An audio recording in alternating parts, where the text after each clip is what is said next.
আমরা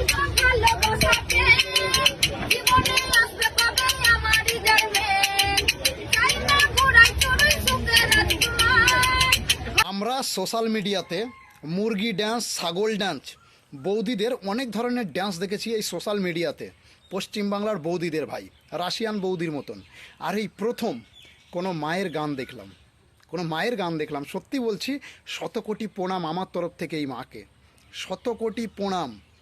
ভাই আমি একটা কথা বলি, নিজের সন্তানের পড়াশোনা, নিজের পরিবারকে চালানোর জন্য এই মা আজকে ট্রেনে গান গাইছে।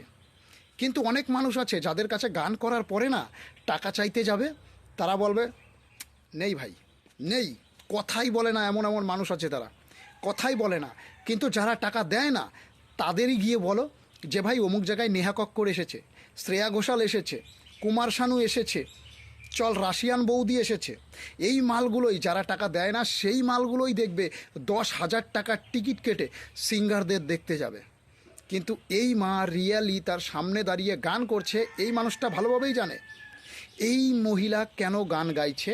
মানুষগুলো ভালোভাবেই জানে, কিন্তু তবুও টাকা দেবে না। মহিলাটা কোনো খারাপ নাচ করছে না বৌদিদের মতন। অথচ এই ট্রেনেই কিছু মানুষ আছে যারা প্রতিনিয়ত বৌদিদের ভিডিও দেখে লাইক কমেন্ট করে, প্রতিনিয়ত। হ্যাঁ, তাদের ডলার হচ্ছে, নো প্রবলেম, হোক। আমার তো আনন্দ লাগছে রিল ভিডিও দেখতে বৌদিদের। কিন্তু এই মা ট্রেনে গান করছে না, এই মাকে কেউ কিচ্ছু দেবে না। কিছু মানুষ আছে গানকে খুব ভালোবাসে, আর যারা গানকে ভালোবাসে তারাই একমাত্র ট্রেনে যারা গান গায় তাদেরকে কিছু না কিছু দেয়।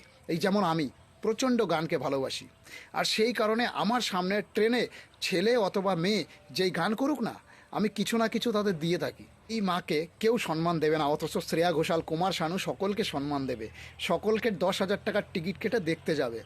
একটা জিনিসই মাথায় রাখবে, এই সমাজটা এমন একটা সমাজ যেইখানে ভাই তোমার কাছে ট্যালেন্ট থাকলেও তোমার কোনো মূল্য নেই, কোনো ট্যালেন্টের মূল্য তোমার কাছে নেই।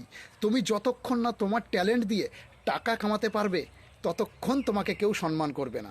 তুমি যখনই তোমার ট্যালেন্ট দিয়ে টাকা কামাবে না, তখনই মানুষ বলবে না ছেলেটা ভালো ছেলে, ছেলেটার ট্যালেন্ট আছে। তো ভাই এই সমাজকে এখনও চেনো, আর এই মাকে আমার তরফ থেকে শতকোটি প্রণাম। ভালো থাকবেন, এইভাবেই এগিয়ে যাবেন। ওপরে ভগবান আছে, সব কিছু দেখছে।